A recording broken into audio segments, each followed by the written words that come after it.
Hi, I'm Sam. And I'm Andrew. And we're Envy Board Gaming, and today we're looking at one of my favorite games, Papillon, which is a tile drafting game where you're creating your own fields, your own butterfly garden, and competing for the most nectar. Andrew is going to show us how to play. And then we'll come back and give you our final thoughts. Yeah, that too.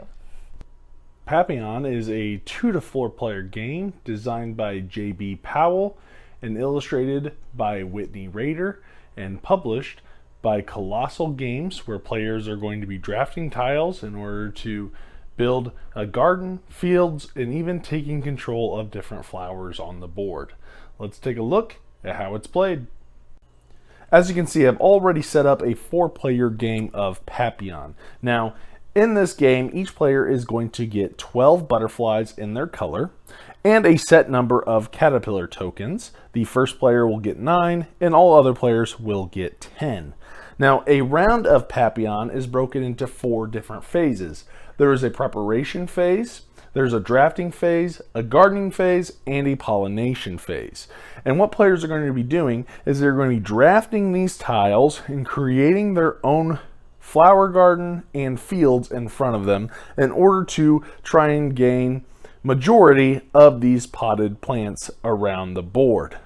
And the way they're going to do that is first in the preparation phase, you are going to be drawing tiles out of this bag and putting them out here on the board.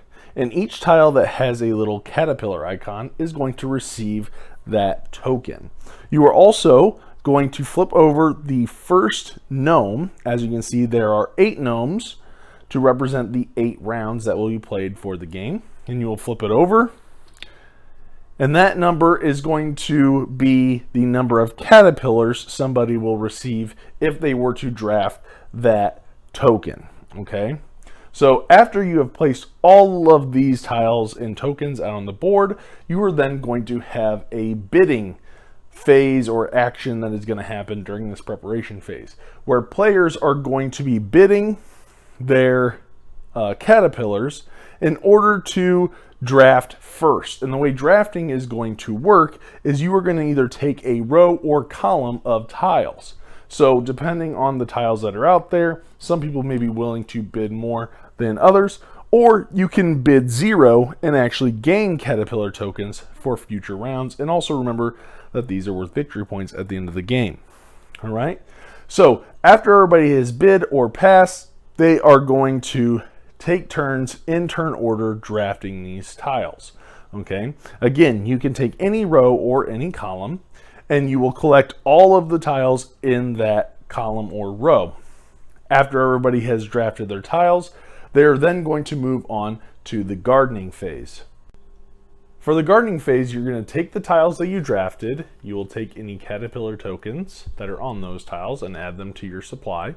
And then you are going to be placing these tiles in your garden. Now, obviously, the first tile can go anywhere, but there are some placement rules. One being that other than the first tile, every tile has to be connected to a previously played tile. Okay? And they have to match on the sides when placing them. Okay? So I can place it like this, and then perhaps I do something like this, and then maybe I do something like this. Okay? Now, let's say after a couple rounds, I've drafted a couple more tiles, and I've taken something like this. Okay? Now, after I have done that, I can place like this, and now as you can see, I have closed a flower patch there. And whenever you close a flower patch when you are placing, you're going to take one of your butterflies and you're going to place it there to remind you to place them on one of the 3D flowers when we get, or the stand-up flowers when we get to the pollination phase. Now, these flowers can come from your supply of butterflies, or you can actually take a butterfly from one of the stand-up flowers to put here as a reminder to place it during the pollination phase. Okay, and then you can also place them to maybe close out some fields. So as you can see here, I have now this area of a field that has 3 butterflies in them that are going to score you points at the end of the game as well, because each butterfly will score you 1 point in every single completed field. If this was left open, it would not score you any points. So I could place that there. I could not place this here because obviously the blue and red do not match up, so that would be an illegal placement, okay? But maybe I would want to put it over here and start another field, growing my field out that way. So that is how the gardening phase works. So let's now move on to the pollination phase. Now for the pollination phase, this is going to happen in reverse turn order. So the last player is going to be the first to place their butterflies out onto the stand-up flowers, okay? And the way that's going to work is there's going to be 2 different things that's going to happen during this phase. Now, you're going to examine the flower patch that you have completed, all right? And if it is a size of only 2 tiles, you will place that flower out onto one of the stand-up flowers matching that color. However, if it is 3 or more tiles, you are then going to potentially get a bonus. And the way that bonus is going to work is that looking at the flower that matches the color, it is going, if it has a bonus tile, you can take it. And when you take that bonus tile, you will then get to place a second butterfly onto that stand-up flower. So I would have 1 and then 2 butterflies, whoops, onto the flower. It's really not that difficult. I'm just making it more difficult than it needs to be. Okay? And then after you have completed putting out all of your butterflies onto the stand-up flowers, all the other players will also have an opportunity to put their butterflies out again in reverse turn order. Remember that whoever has the most butterflies at the end of the game is going to score the victory points that are on the planter that plant is on.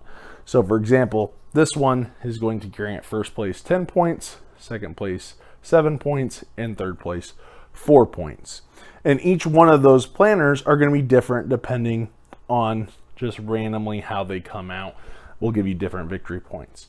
Okay, and you're going to keep doing this over 8 rounds until you get to the end of the game, and you are going to score victory points in a number of different ways. So let's talk about scoring now.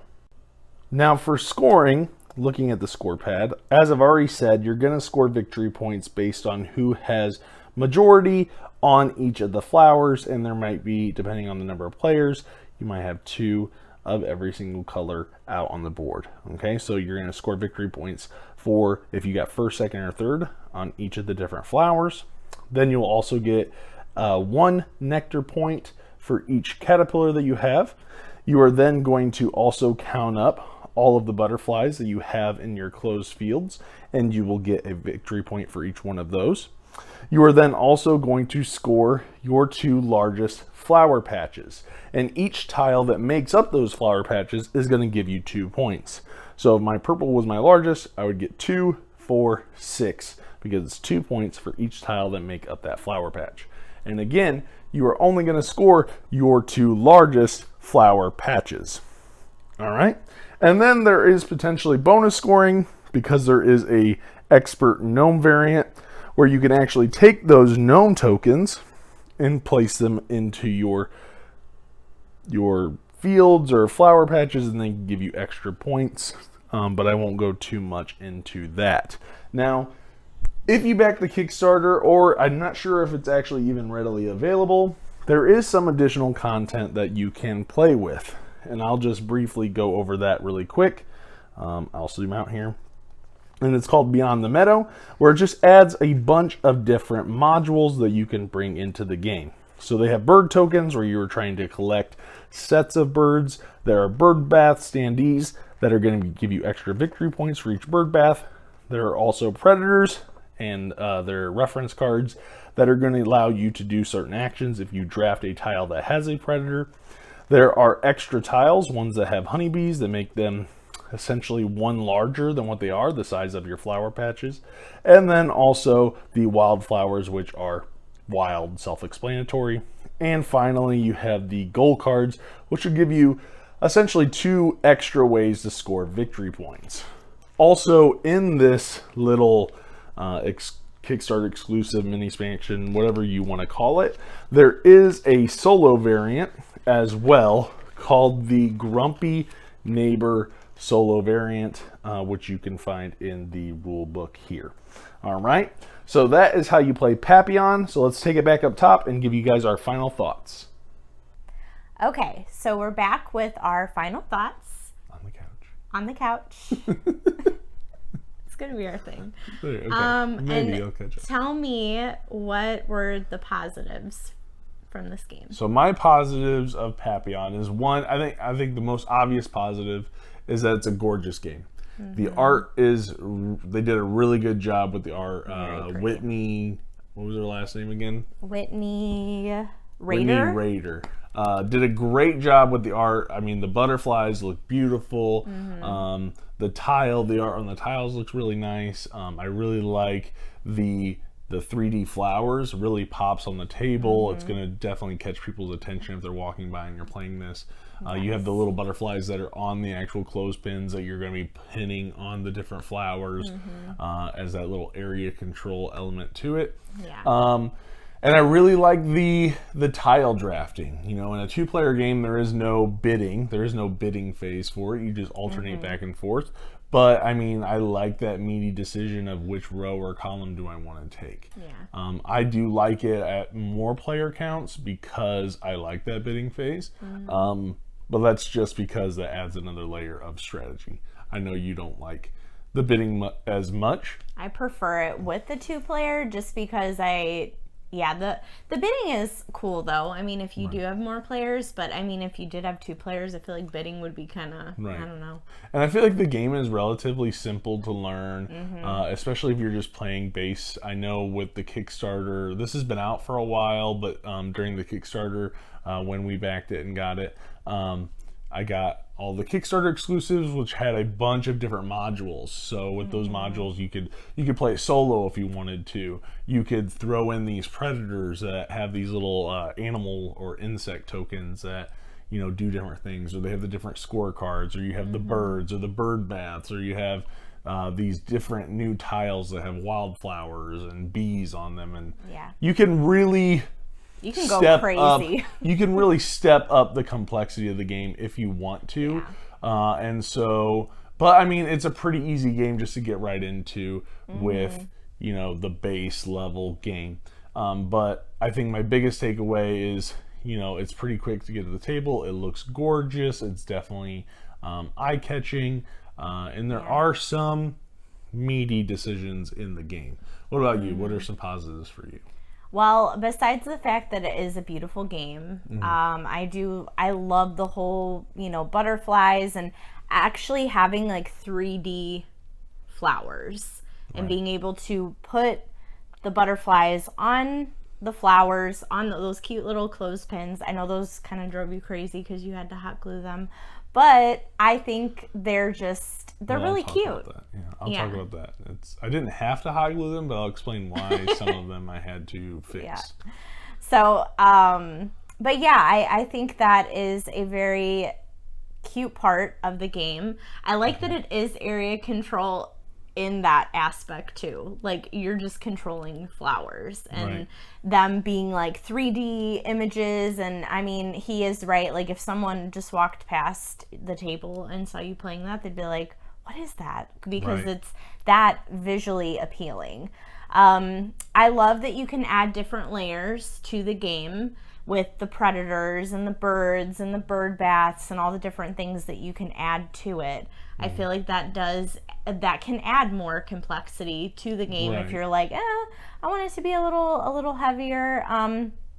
But yeah, I love being able to, you know, move the tiles and manipulate them in a way, you know, that you're matching your gardens together and your fields together. And it does take quite a bit of strategy to get them to fit the way that you want them to. And then, you know, you're collecting nectar and, you know, you've got the different predators that can either help you or they can, you know, harm other people. So, yeah. Because you only play with like 4 different predators, and there's a bunch of them that come in. Again, I don't know if this is readily available on retail for this Beyond the Meadow modular expansion, because it was in the Kickstarter, so I'm not sure how readily available that is. Okay, so how about your negatives? What are your negatives for the game? My negatives are just that when you do play with all of the modules, this is really the only negative that I have, is that the tokens are too big for the tiles. Predators? Yeah, like when you're drafting tiles, right? Like you've got your different predators out if that's what you're playing with, or the bird baths or whatever, or the birds, And so the tokens are, pretty big, and so I feel like they kind of take up the tile, and then you gotta keep them there. Yeah, some of them you have to keep in a specific field or a specific color of the garden. Because they're broken up into different colors a lot of times, and they have to be assigned there. And a lot of times the token is too big. It's hard to see. Like, it's hard to be like, oh, okay, is that a garden that's together? Is that the right color? Like, or it's like, oh, did I put that on the field, or did I bump it? It can be a little interesting. So I feel like the tiles, maybe the actual garden tiles could be bigger, or maybe the tokens smaller or something. I know that's something we've talked about, but that's really my only negative, because when I would take a tile, I would be like, oh, like I can't really see, and then I'm trying to make sure I put it back on the right one after I've placed it and stuff. So I think that was just kind of just an irritation more than anything. Okay. Yeah, I think I'd have to, not necessarily, I agree about the tiles being too big. The one negative is that, or the tokens being too big. Or what did I say? Tiles. Yeah. Sorry. Yeah. the predator tokens, or even the bird tokens being a little too big. It can possibly get a little frustrating. And so I would also say this isn't a game that I would add in all of the modules. We had added in all of the modules, and it really slows the game down. I feel like it's not as quick. The game plays in about 30 minutes to an hour, but when you add in all these different modules, you're going to be adding time to the game as well. They all have a really fun mechanic, with the birds you're trying to collect sets, the little bird baths, you're just getting extra points for those. The predators are really cool, and there's so many that come in that modular little expansion thing from the Kickstarter that you can play it over and over again. And I think that's one thing, if I'm just talking about the base game, is that it's gonna feel a little samey.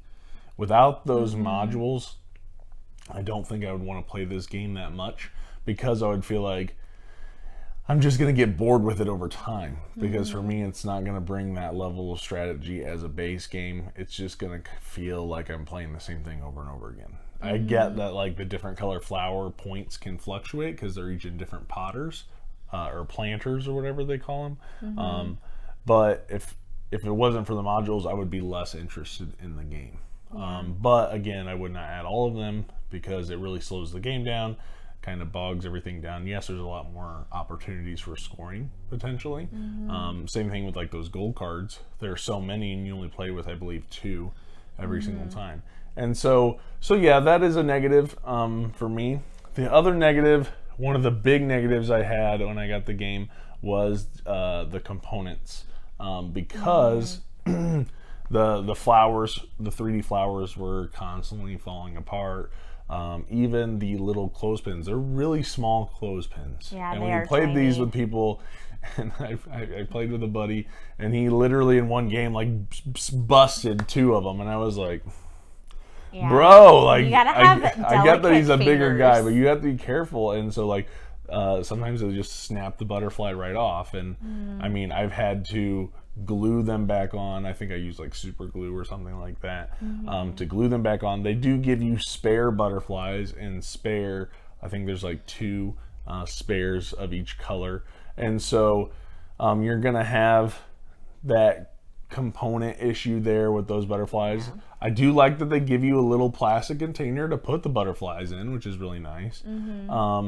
And so, I mean, once you glue them all together, then it's not so bad, because half the time when I'm setting it up before, you'd have to put them back together because they're all falling apart. I don't really care for the insert very much. It's a really, really cheap insert that barely holds everything unless you take it all out. But I mean, it is what it is. I'm always, I feel like, a stickler when it comes to production, just because I'm the one that's usually setting up the games or tearing them down. And if there's ever things that go together, I want them to go together and stay together. So I'm always constantly having to glue them together. It is annoying, though, because I'm glad they're glued, because that would just be super annoying. Right, because you have the flower, the top parts fall off, or they come apart, and it's a pain in the butt. Just thinking about like games that I've played that aren't glued together can be annoying. So yeah, I'm glad that they're glued. Yeah, so that's my negative, but I mean, I put in the extra work to fix that negative. Yeah. And so that is my negatives for the game. So let's jump to our final scoring. What would you rate Papillon? I know you like it a lot. I do. I think I'm gonna go with an 8. An 8? For Papillon, yeah. Okay, an 8. And for me, this game is one that doesn't really hit the sweet spot for me. It's okay. So I think it just hits that middle of the road. I think this is going to get a 6 from me. I think it's beautiful. It's one that I could introduce to new gamers, but it's not one that's really going to hold my interest for very long. It's just, it's okay. It's okay. There's nothing like horrible about it. I honestly, before I glued the stuff together, I didn't really ever want to open it because I was always afraid of all the stuff. It's just not your fave. It's right. Okay. It's not, but it's a solid game. It's a solid game. I think Colossal did a great job. I as a backer, I hope that Beyond the Meadows expansion or Kickstarter content is available. I don't know what it is. If it is, and if it's not, I apologize. It was pretty good. You could even play the game solo, which was nice. But yeah, if this sounds like a game that, appeals to you, maybe you're really into butterflies. I know there's some other really popular butterfly games out there like Mariposas. This might be something that might interest you. So let us know if there's more out there too besides Mariposas. Well, I think there's actually quite a few that are you think are good. Like, let us know in the comments section. Let me know. It's more for her. Yeah. And so so please click like, comment, subscribe, click the little bell icon so you get a notification every single time we post a video. And again, let us know what are your favorite butterfly games. And we will see you guys on the next one. Thanks for watching. Bye.